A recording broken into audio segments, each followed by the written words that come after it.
Ya, hari ini kita akan belajar tentang gereja yang pakai istilah Amerika ya, do it yourself.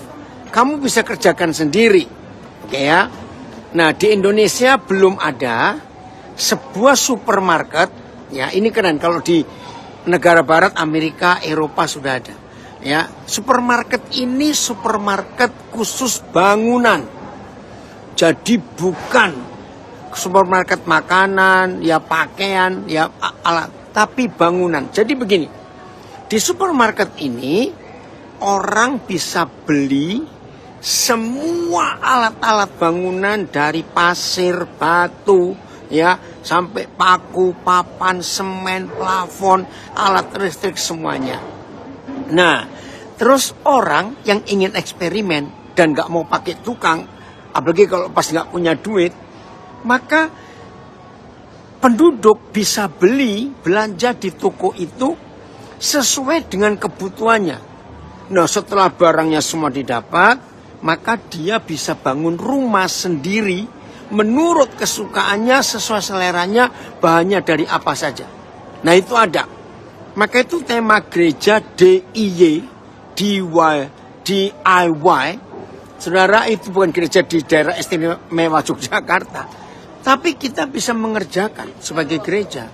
Itu nggak perlu, maaf ya, nggak perlu minta tolong Tuhan Yesus lagi. Dikit-dikit Tuhan Yesus. Mari kita baca 2 ayat. Yang pertama Yohanes 14 ayat yang ke-12. Yohanes 14 ayat yang ke-12. Oh, dari Makassar. Gereja DIY, gereja dia itu Yesus. Oke ya. Ayo kita lihat ini. Woi, dari Illinois, Amerika. Ya, selamat pagi. Puji Tuhan. Yohanes 14 ayat 12. Kita melihat. Oh, di Madiun ada nama home meeting. Oke, ya. Apa saja? Ya, Yohanes 14 ayat 12.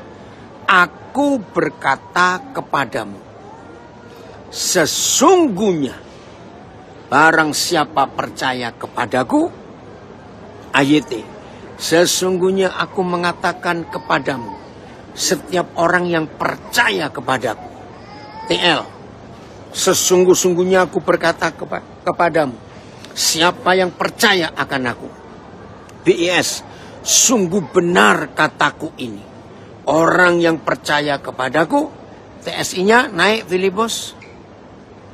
Oh, bisa. Aku menegaskan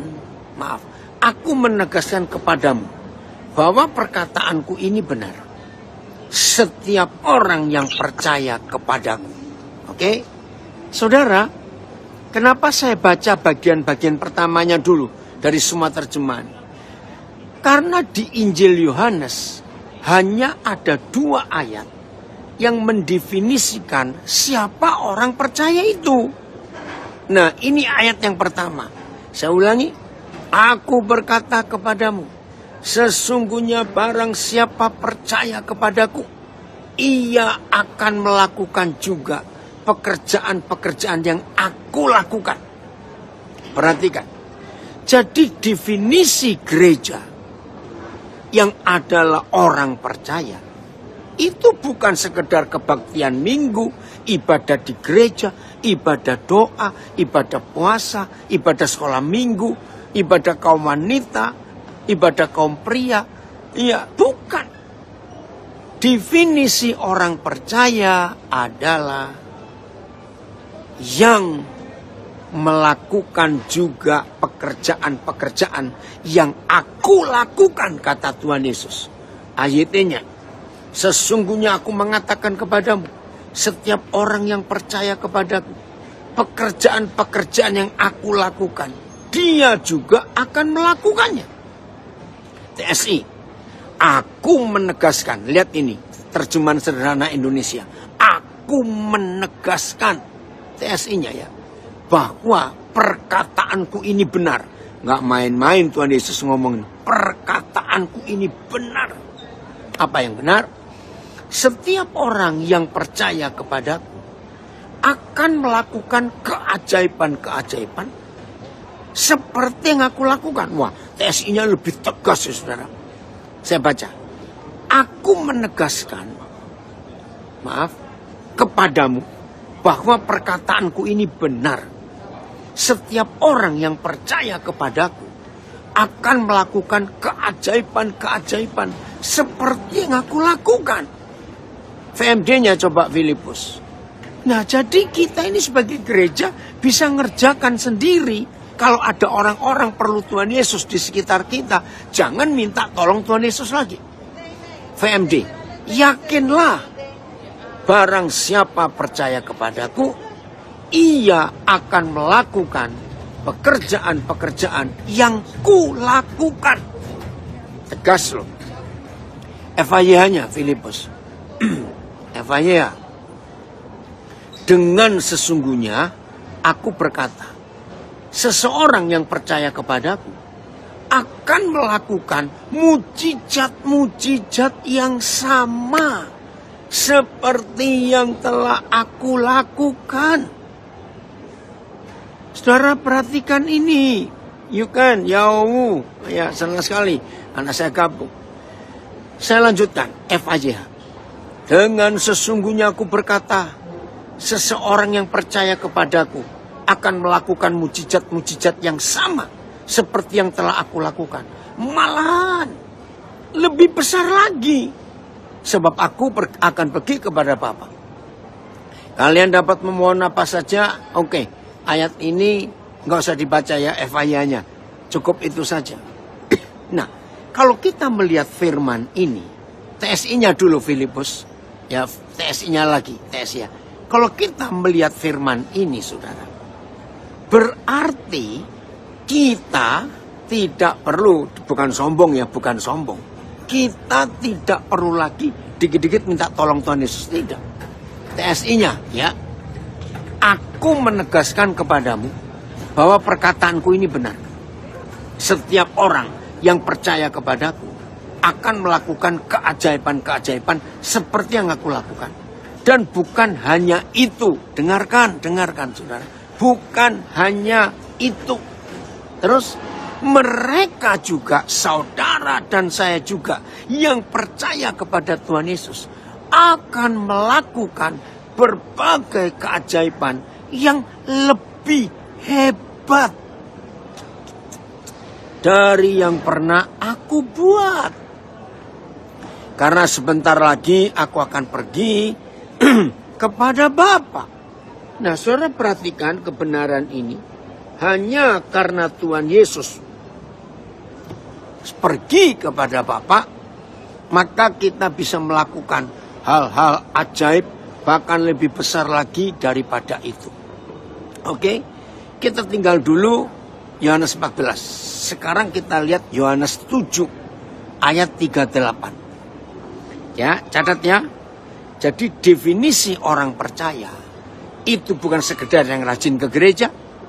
Definisi orang percaya bukan sekedar yang rajin berdoa, ikut ibadah ini, ibadah itu, ikut seminar ini, seminar itu, ikut KKR ini, KKR itu. Ya, sekolah teologi, sekolah kitab. Tidak. Hanya ada 2 ayat di perjanjian baru yang menolong kita mengerti definisi orang percaya Tuhan Yesus itu siapa dan apa. Yang baru gabung, tadi kita ayat yang pertama Yohanes 14 ayat 12. Sekarang Yohanes 7 38. Barang siapa percaya kepadaku. Ini lebih tegas, ada syarat. Barang siapa percaya kepadaku seperti yang dikatakan oleh kitab suci. Definisi, siapa itu yang percaya? Dari dalam hatinya akan mengalir aliran-aliran air hidup. AYT. Orang yang percaya kepadaku seperti yang dikatakan kitab suci. Dari dalam dirinya akan mengalir aliran air hidup. Wih, luar biasa ini saudara. PS. Mengenai orang yang percaya kepadaku, tertulis dalam Alkitab. Dari dalamnya itu akan mengalir. mengenai orang yang percaya kepadaku, tertulis dalam Alkitab, dari dalam hatinya mengalirlah aliran-aliran air yang memberi hidup. TSI.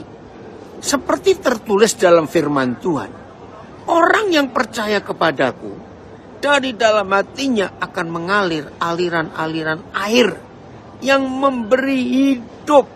VMD-nya, ini bos, VMD-nya, ini 2 ayat ini saja definisi orang percaya kepada Tuhan Yesus. Ya, lagi sekali bukan yang rajin ke gereja, bukan yang doa ini, doa itu, doa puasa, bukan, ya. VMD. Barang siapa percaya kepadaku, air hidup akan mengalir dari hatinya. Hal itulah yang dikatakan oleh kitab suci. FAYH. Ya, FAYH. Karena kitab suci mengatakan bahwa sungai-sungai air hidup akan mengalir dari dalam diri siapa saja yang percaya kepadaku. Oke, mari kita renungkan 2 ayat ini dulu. Dahsyat, Yana, betul. Dari sitnya ada komen dahsyat.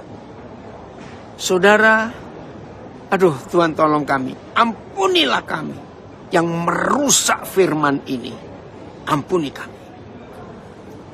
Saya mulai ngajak saudara berpikir begini. Sampai hari ini masih ada pertanyaan. Apakah boleh membaptis orang yang baru mengaku percaya padahal saya bukan pendeta, saya bukan hamba Tuhan. Saudara, pertanyaan itu masih ada sampai hari ini. Nah, maaf. Boleh nggak jemaat biasa memimpin perjamuan kudus? Ini pertanyaan. Ya, itu masih banyak.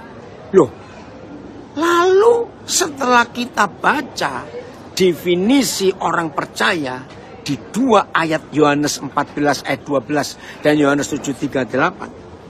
Saya ingin saudara mengerti dan mengetahui.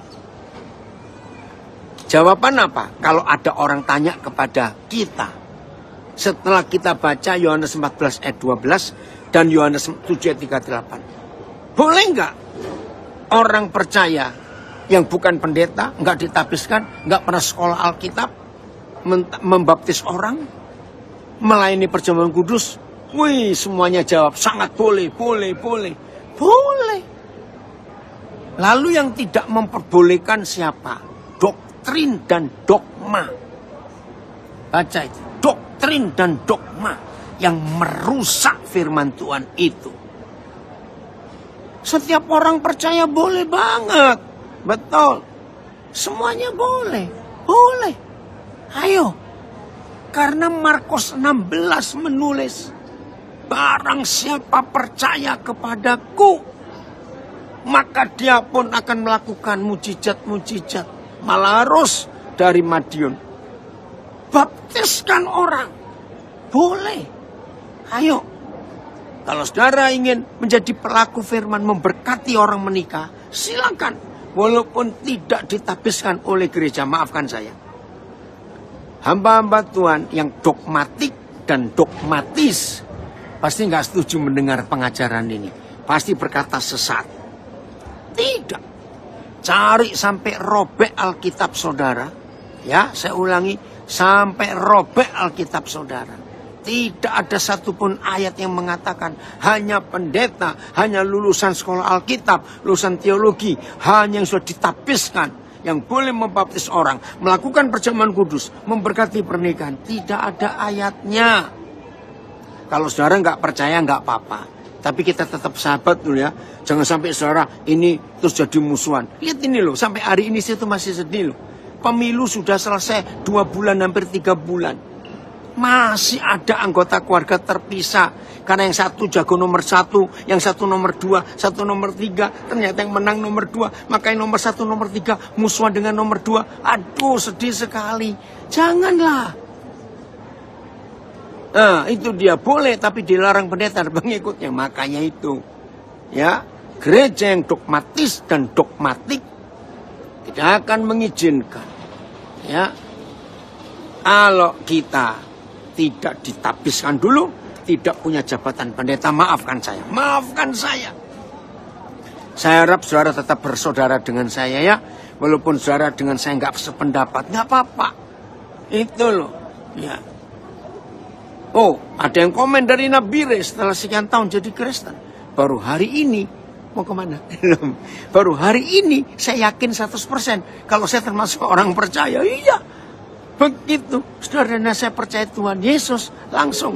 Jadi fair, ini Zoom, ini Facebook, ini Instagram. Nah ini ada pilot dari Indonesia ketemu saya di sini. Ayo, mau jalan. Ya oke ya, sampai ketemu. Salam buat Jenny. Oke, baik. Nah kalau kita melihat dua firman ini, nggak ada yang menghalangi. Nah untuk yang memberkati pernikahan, saudara harus tunjukkan dulu bahwa saudara keluarganya harmonis, ya hidup suami istri benar. Walaupun tidak, saudara belum menikah, tapi kok saudara hidup taat kepada Tuhan, ya saudara pun boleh memberkati pernikahan. Saya ini meneguhkan memberkati pernikahan jauh sebelum saya menikah. Waktu itu ya pertama ya karena dipaksa oleh keadaan, nggak tahu lagi. Nah ini di pedalaman Kalimantan Timur itu tahun 76. Jadi pertama kali saya memberkati pernikahan itu tahun 76. Nah saya menikah tahun 92. Nah sejak 76 itu saya baptis orang, berkati pernikahan, mimpin perjamuan kudus. Karena apa? Ya karena nggak ada orang lagi di situ. Di pedalaman Kalimantan Timur nggak pakai pesta, nggak pakai pakaian pengantin. Di pedalaman listrik aja nggak ada, sepeda aja nggak ada zaman itu, saudara. Nah jadi dengan definisi Yohanes 14 ayat 12 dan Yohanes 7:38, semua orang percaya itu berhak melakukan apa saja yang Tuhan Yesus pernah lakukan, bahkan dijamin. Saudara dan saya yang percaya kepada Tuhan Yesus bisa melakukan juga hal-hal yang lebih besar lagi daripada yang Yesus buat. Oh, pertama kali saya belajar ayat ini, saudara, saya langsung kaget. Ih, sombong sekali ya. Tidak sombong, tidak sombong. Ayo, kita yakinkan diri kita. Sebentar, dari Kalimantan Barat ada komen. Ini untuk diskusi saja ya. Kalau kita percaya Yohanes 7:38 nak, dan Yohanes 14:12, berarti kita tidak harus sekolah Alkitab atau STT, enggak memang. Apalagi kalau hanya mau gelar atau apa ini, atau pengakuan, enggak. Saudara, dari pertanyaan ini saya akan bahas Samuel ya dalam perjanjian lama. Nah ini loh. Jadi kalau saudara orang-orang percaya tapi belum punya status kependetaan, belum punya status di gereja, ya, saudara tetap bisa melakukan belajar dari hidup Samuel. Ayo kita buka Samuel. Samuel ini satu-satunya nabi dan imam di perjanjian lama yang tidak pernah dilantik. Karena yang melantik sudah mati, yaitu Imam Eli. Kita buka 1 Samuel 3. 1 Samuel 3 ayat yang ke-18. 1 Samuel 3 ayat yang ke-18. Kita lihat ayat itu. Ya. Ini diskusi dari Kalimantan Barat. Jadi kalau kita sudah percaya Yohanes 7 ayat 38 dan Yohanes 14 ayat 12, berarti kita tidak harus sekolah Alkitab atau STT. Apalagi kalau hanya untuk gelar atau pengakuan, nggak perlu. Ya, lihat 1 Samuel 3 mulai ayat 18. Lalu Samuel memberitahu, ayat 19, maaf. 19, saya salah. Cepat-cepat 19 ya. Dan Samuel makin besar. Nah, bagi yang percaya kepada Tuhan Yesus tapi belum dilantik, belum ditabiskan karena di gereja saudara belum ada pengakuan sekolah teologi atau sekolah Alkitab, baca ayat ini. Syaratnya cuma satu. Dan Yahweh menyertai dia. Jadi rekan-rekan, saudara-saudara yang ingin menjadi orang percaya yang bisa menggenapi Yohanes 7:38 dan Yohanes 14:12, syarat pertama, adakah Papa di surga menyertai kita atau tidak? Dan tidak ada satupun dari firman-Nya itu yang dibiarkannya gugur. Ayat. Samuel makin besar dan Yahweh tetap menyertainya. Tetap menyertainya. Dan tidak membiarkan dari satupun. Dan tidak membiarkan satupun dari firman-Nya tidak dipenuhi. Tidak digenapi. BIS. Samuel bertambah besar.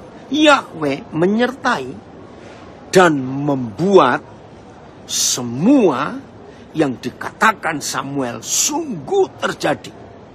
TSI. Samuel terus bertumbuh besar dan Yahweh menyertai dia. Semua nubuatan yang disampaikan Samuel selalu terjadi. VMD. Ayo kita lihat ya, VMD. Yahweh terus bersama Samuel dalam pertumbuhannya menjadi dewasa.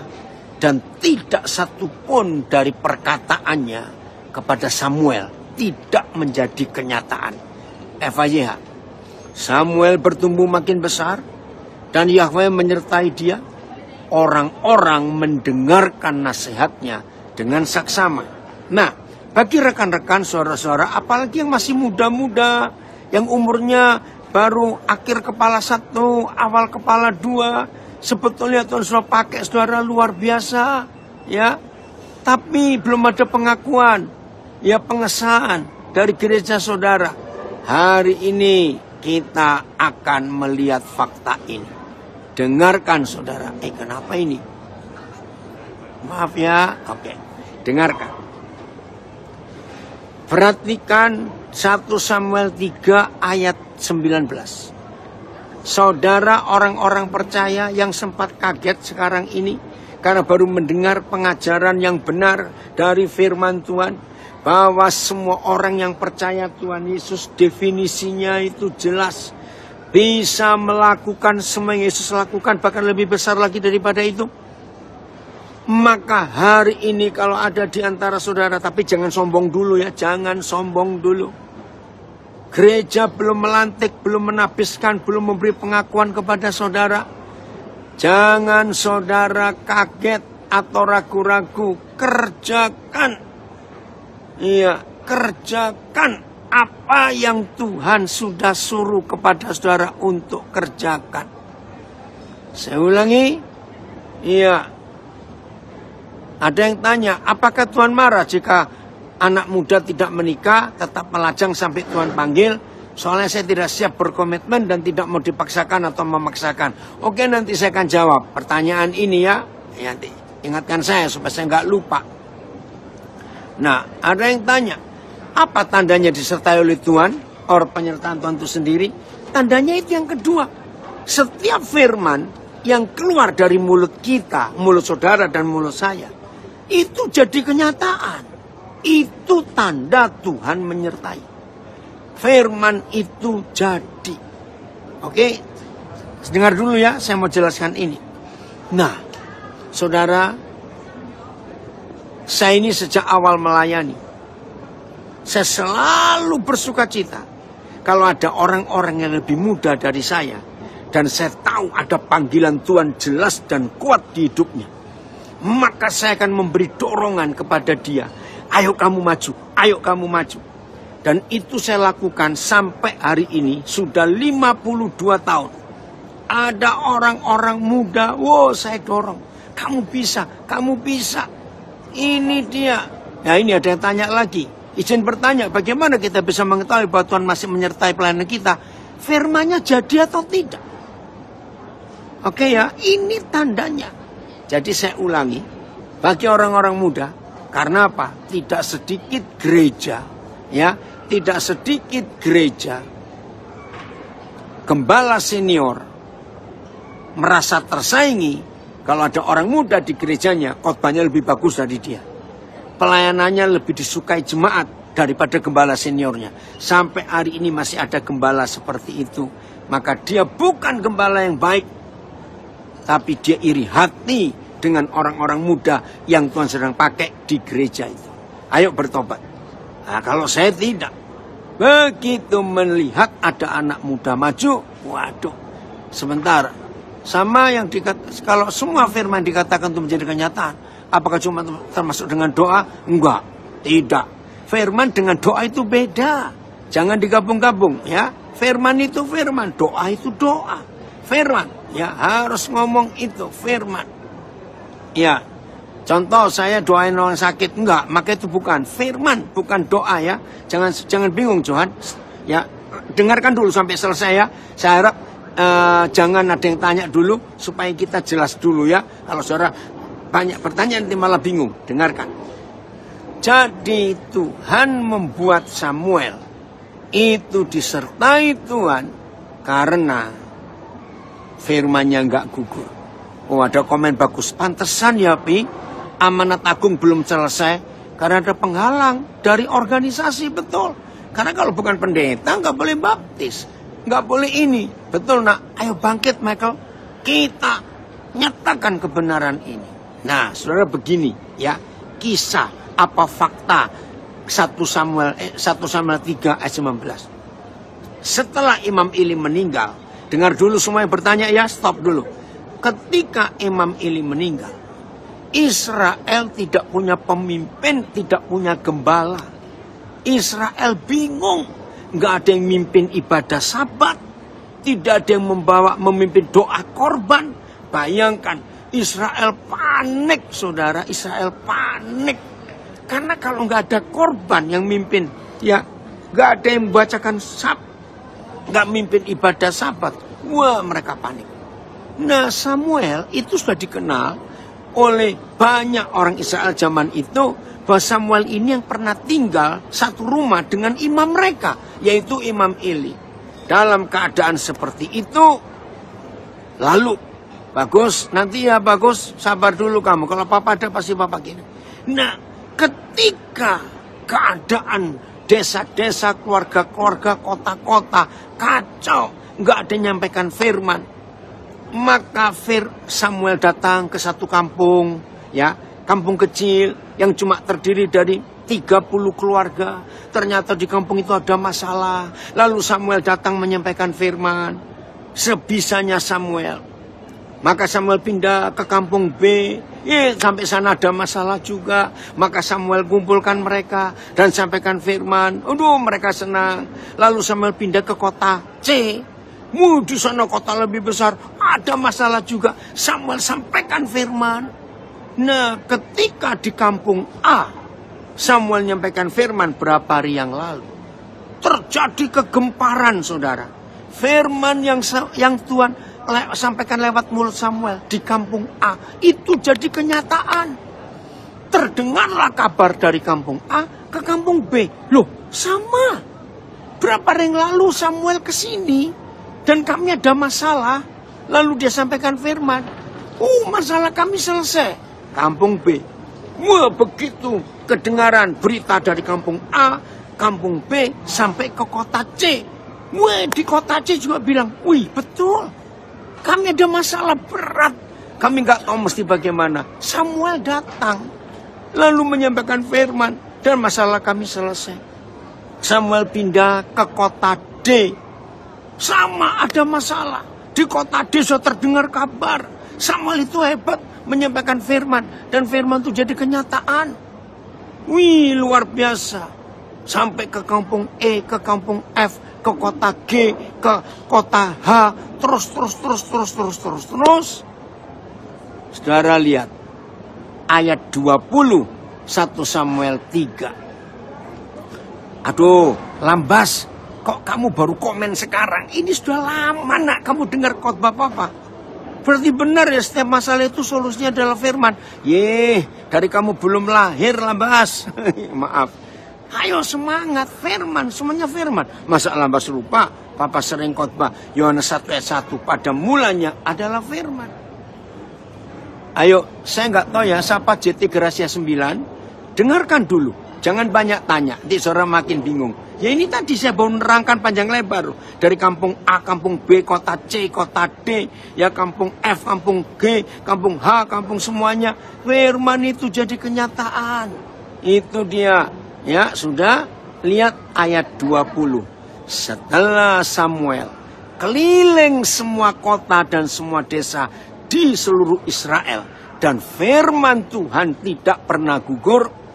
Lihat ayat 20, dahsyat. Hai anak-anak muda, kalau gerejamu menolak kamu, ya, tapi ingat ya, jangan sombong ya orang muda. Jangan sombong, awas kamu sombong. Lakukan yang Tuhan lakukan kepada Samuel. Maka, tahulah seluruh Israel. Dari Dan sampai Berseba. Bahwa kepada Samuel telah dipercayakan jabatan Nabi Yahweh. Ini luar biasa. Ayat ini. Seluruh Israel dari Dan sampai Berseba mengetahui bahwa Samuel dipercaya sebagai Nabi Yahweh. BIS. Itu sebabnya. Ya, 1 Samuel 3 ayat 20. Itu sebabnya sekalian umat Israel dari seluruh negeri itu mengakui bahwa Samuel adalah Nabi Yahweh. Karena setiap kali Samuel berbicara, semua bangsa Israel mendengarkan. Yahweh masih terus menyatakan diri di Silo, di mana Yahweh untuk pertama kalinya menampakkan diri kepada Samuel dan berbicara dengan dia. Oke, TSI. Karena itu, seluruh umat dari ujung utara Israel sampai ujung selatan, yaitu dari wilayah Dan sampai Berseba, mengakui bahwa Samuel terbukti sebagai Nabi Yahweh. Haleluya. Saudara, ada yang komen. Pindah saja dari gereja yang lain. Jangan takut berbuat, tapi jangan berbuat dosa. Hidup dengan kerendahan hati dan taat. Setuju. Jadi saudara, Samuel ini satu-satunya imam, nabi di perjanjian lama yang tidak pernah dilantik. Tapi Tuhan yang melantik sendiri. Nah, saya harap semua kita, shalom, Ibu Gembala hebat dari Nabire, Waria. Makasih Yen, senang sekali bisa ikut belajar. Ya bagus nih Papa sampaikan.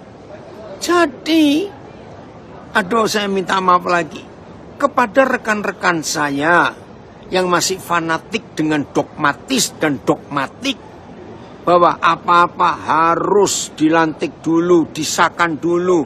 Maaf saudara. Ayo hari ini kita rendati supaya kita tidak menghalangi panggilan dan pemakaian Tuhan atas orang-orang muda yang Tuhan percayakan, yang Tuhan titipkan kepada kita untuk kita dorong. Saya mengalami ini dari 2 guru hebat saya dan dua-dua sudah meninggal. Satu, hamba Tuhan dari Amerika namanya Edwin Stube. 2, hamba Tuhan dari Karangjati, Madiun, namanya Yeremia Rim. Saya masih ingat saudara, awal-awal tahun 72 saya dimuridkan oleh Om Stub. Termasuk Yeremia, mereka itu punya cara yang sama. Kalau mereka selesai khotbah, ya misalnya di gereja mereka diberi waktu 50 menit, maka mereka cuma khotbah 40 menit. Lalu 10 menitnya saya disuruh maju untuk menutup atau menyimpulkan ya khotbah mereka itu. Nah, ini dia yang buat saya jadi berani. Betul, dari Makassar. Dogmatis dan dogmatik itu menyunat hak orang percaya. Betul, mengebiri. ya, menghancurkan definisi orang percaya. Kalau dogmatis dan ya bagus, selamat tidur, Tuhan berkati ya bagus. Assalamualaikum, ini anak saya muslim ini, tapi suka mendengarkan firman. Nah, kalau kita mau belajar betul-betul, saudara jangan menghalangi. Saya anjurkan rekan-rekan saya para pemimpin, gembala-gembala, harusnya kita bangga loh kalau ada anak-anak kita, orang-orang muda yang jauh lebih muda dari kita dan mereka maju. Jadi kalau nggak suruh nutup, ya, maka kadang-kadang mereka menyuruh saya khotbah duluan. Waduh, itu bocah paling berat kalau suruh ngomong duluan. Tapi saya didorong, kamu bisa, kamu bisa. Nah, dari situ saudara, saya akhirnya menjadi berani untuk berbicara. Jadi, saya pun sebelum ditabiskan jadi pendeta, saya sudah khotbah, saya sudah melayani baptisan, saya sudah melayani pemberkatan nikah. Karena apa? Karena didorong oleh dua mentor saya. Ayo kita berani sekarang. Dan itu saya lakukan sampai hari ini. Bersyukur. Tuhan percayakan murid-murid yang sekarang hebat. Bahkan saya percaya. Kalian semua yang Papa muridkan harus lebih hebat dari Papa. Harus. Karena itu yang Tuhan Yesus inginkan. Oke? Jadi anak-anak Tuhan, hidup Samuel harus kita contoh. Ayat 21. 1 Samuel 3. Ya. Ayat 21. Tadi di BIS sudah dibaca lanjut. Tapi saya mau baca terjemahan baru. Ya. 1 Samuel 3, 21. Kita lihat ini. Ya betul nak. Apa yang diajarkan Yeremia Rim itu Papa lakukan sampai hari ini. Amin ya Ujun. Ya luar biasa. Oke. Sesini selamat melayani. Woi, ada anak saya komen. Sangat hebat Papa bisa melayani di tempat yang tidak subur. Dan Papa bisa merubah tempat yang gersang menjadi subur. Amin Teguh, kamu luar biasa. Ya, lihat. Dan Yahweh selanjutnya menampakkan diri di Silo. Sebab Yahweh menyatakan diri di Silo kepada Samuel dengan perantaraan firman-Nya. Ayat ini. Yahweh menampakkan diri lagi di Silo sebab dia menyatakan dirinya kepada Samuel di Silo melalui firman-Nya. Oke? TSI, bentar ya. Dan Yahweh masih terus menampakkan dirinya serta menyampaikan berbagai pesan kepada Samuel di Silo. Lalu Samuel memberitakannya kepada umat Israel. Jadi hal-hal yang dinubuatkan Samuel, itu 1 Samuel 4 ayat 1. Jadi hal-hal yang dinubuatkan Samuel terdengar di seluruh negeri. Wah ini luar biasa. Oh, GSJ Tanjung Enim, senang sekali bisa ketemu lagi ya. Coba panggilannya siapa? Rencus Rudianto. Taruh nomor teleponmu WA, nanti Papa kontak. Nah sekarang tolong Niken, ini saya bicara khusus kepada yang akan merangkum, meringkas Ibu Niken. Tolong Niken perhatikan. Sekarang saya akan tunjukkan 4 ayat ini. 1 Samuel 3 ayat 19, 20, 21, dan 1 Samuel 4 ayat 1. Nah orang-orang muda yang belum dilantik, yang belum diapa-apakan oleh gereja, yang masih dianggap nggak bisa apa-apa. Tetapi dalam hidupmu orang-orang muda ada panggilan Tuhan Yesus seperti tema yang dipilih oleh Pak Finis hari ini, do it yourself. Kamu orang-orang muda asal kamu percaya kepada Tuhan Yesus dan menggenapi semua Alkitab, itu Yohanes 7:38, maka pegang 4 langkah yang dialami oleh Samuel. Ya, 1 Samuel 3:19 sampai 21 dan 1 Samuel 4 ayat 1. Saya akan uraikan ringkas. Tolong Niken catat, ini penting. Nomor 1. Yesus Kristus Tuhan harus menyertai kita. Apa bukti penyertaannya? Nomor 2. Firman yang dia titipkan di mulut kita itu selalu terjadi. Tidak boleh gugur. Semua firman yang Tuhan sampaikan lewat kita itu. Weh, Cik Priscilla dari Lahat hadir, senang sekali. Ya cucu sudah nambah ya Cik. Ini nomor 2. Nomor 3. Karena firman yang bekerja luar biasa di hidup saudara dan hidup saya, walaupun tanpa dilantik, tanpa promosi, tanpa kartu nama, tanpa apa saja, maka taulah semua orang di sekitar kita bahwa kepada kita diberi jabatan Nabi Tuhan. Karena firmannya jadi semua. Itu nomor 3. Nomor 4. Selanjutnya. Kemudian lagi Tuhan harus selalu hadir di hidup kita lewat firman-Nya. Filipus, coba bacakan, bukakan 1 Samuel 3:21 berapa terjemahan. Karena tadi ada berapa terjemahan beda. Ini loh. Jadi nomor 4 saudara harus kuat. Tidak boleh berhenti dalam pewahyuan firman. Oke. Ayat 21 terjemahan AYT 1 Samuel 3. Yahweh menampakkan diri lagi di Silo, sebab ia menyatakan dirinya kepada Samuel di Silo melalui firman Yahweh. TSI. Dan Yahweh, oke. Masih menampakkan ya. Dan Yahweh masih terus menampakkan dirinya, serta menyampaikan berbagai pesan kepada Samuel di Silo. Perhatikan. Lalu Samuel memberitakannya kepada umat Israel itu. Jadi firman itu jalan terus. Tidak boleh berhenti. Please. Okay. Nah, kalau firman itu nggak pernah berhenti, terus disampaikan oleh Tuhan kepada Samuel. Saudara, seperti itu hidup kita.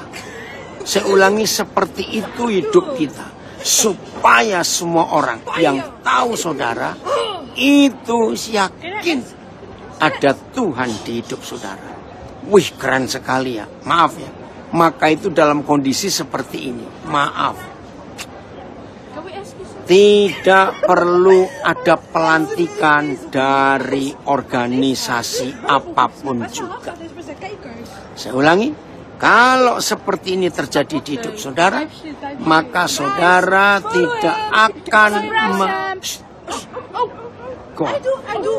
Fair. Ya, oke. Jadi kalau Tuhan bekerja, izinkan saya mengatakan kalimat yang kurang bagus, maaf. Dan tidak semua orang setuju. Setelah kita mendengar Yohanes 14 ayat 12, Yohanes 7 ayat 38, 1 Samuel 3 19 sampai 21. Setelah kita mendengar fakta firman ini, maafkan saya, sebetulnya tidak perlu lagi, maaf, pelantikan secara organisasi. Walaupun itu penting, sebab negara kita negara hukum, harus ada hukum yang melindungi. Oke, kalau itu saya setuju. Tapi perhatikan,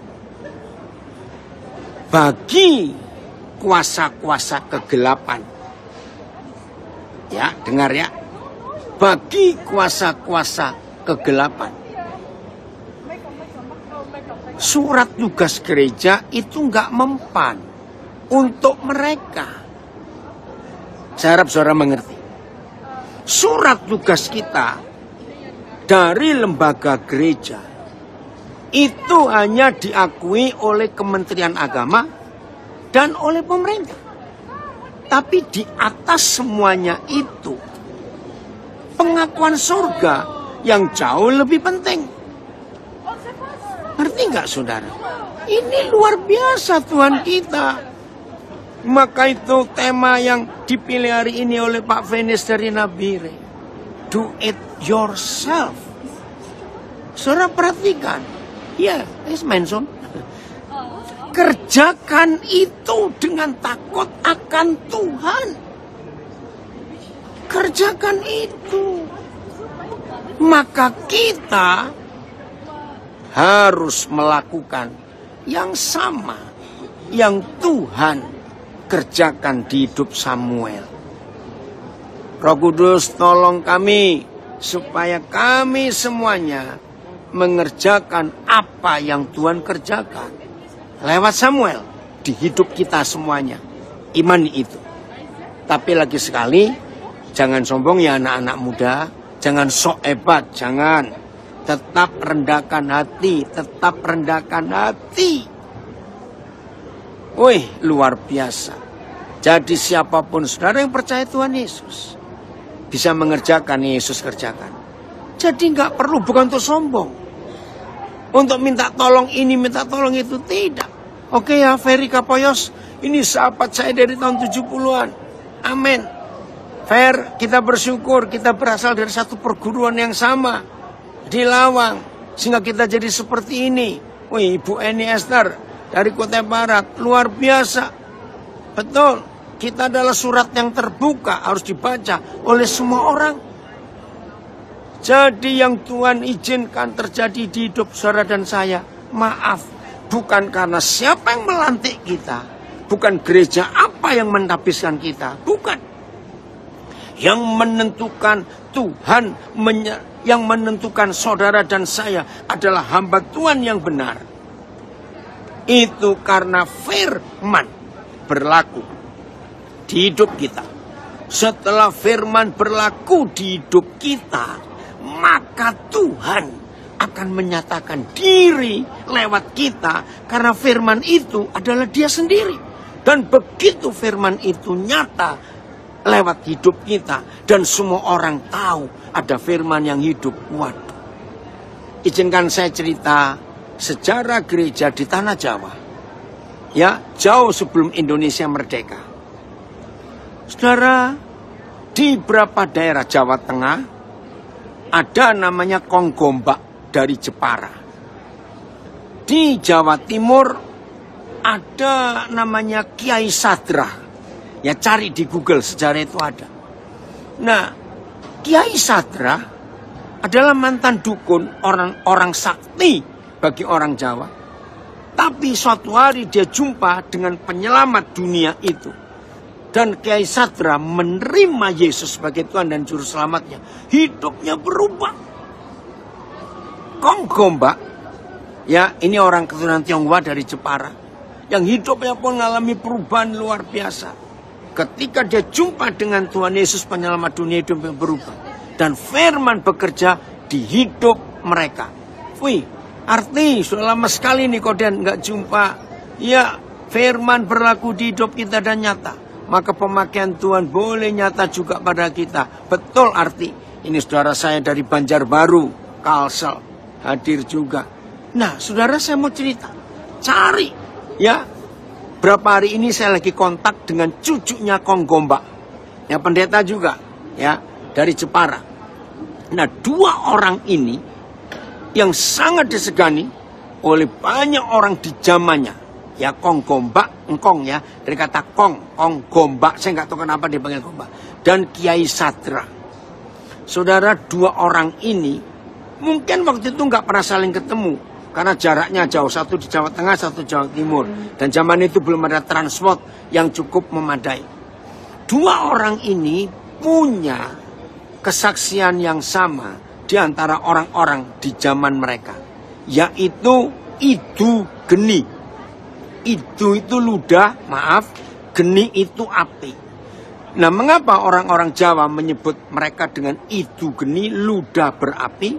Sebab semua kata-katanya itu jadi seperti api yang membakar hal yang salah. Wih, sampai seperti itu. Nah, mereka dua ini nggak pernah ditahbiskan oleh gereja. Lagi sekali Konggombak, ya, dengan Kiai Sadra. Cari. Nah, bagi orang Jawa, salah satu, ya, kalimat yang paling hebat, kalau orang Jawa mempunyai pemimpin yang berwibawa dan disegani, maka orang Jawa akan menyebut pemimpin itu, raja mereka itu, dengan kata sabdo, pandito, ratu. Apa itu terjemahnya? Sabdo itu firman, pandito itu yang punya otoritas, ratu itu yang memimpin. Jadi ratu buat orang Jawa nggak harus perempuan, queen, bukan. Ratu itu pemimpin atau raja. Nah, jadi bagi orang Jawa, kalau dia pemimpin yang benar, maka semua yang diucapkan itu jadi kenyataan. Dan itu ada di hidup Samuel. Maka itu anak-anak Tuhan, mulai hari ini, maaf ya, lagi sekali bagi gereja-gereja masih dogmatis dan dogmatik, jangan marah dulu. Oh ya, oh dari GKJ, Purworejo, ya, oke, terima kasih Michael. Nah, kalau kita hidup sesuai dengan yang tertulis hidup Samuel, maka hidup ini luar biasa. Baik, sekarang kita kembali ke Yohanes 14 ayat 12. Karena itu ayat aneh sekali. Barang siapa percaya kepadaku, maka dia, oh terima kasih, ini orang Jepara, nama Tionghoanya Si Gyokgian.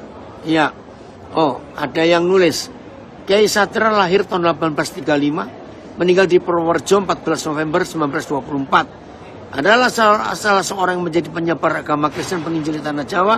Riwayat hidup dibaptis Satra, nama Satra di tengah kristenisasi, ya gereja Kiai Satra. Amin, terima kasih. Oke, kalau itu bisa terjadi, ya maka firman Tuhan disebarkan kemana-mana. Karena firman itu sangat luar biasa. Oke, kita kembali ya. Saudara, jangan kita anggap sombong. Aku berkata, TSI aja, saya TSI-nya saya baca ya. Aku menegaskan kepadamu bahwa perkataanku ini benar. Setiap orang yang percaya kepadaku, saudara saya percaya, ya, yang percaya kepada Yesus akan melakukan keajaiban-keajaiban seperti yang aku lakukan.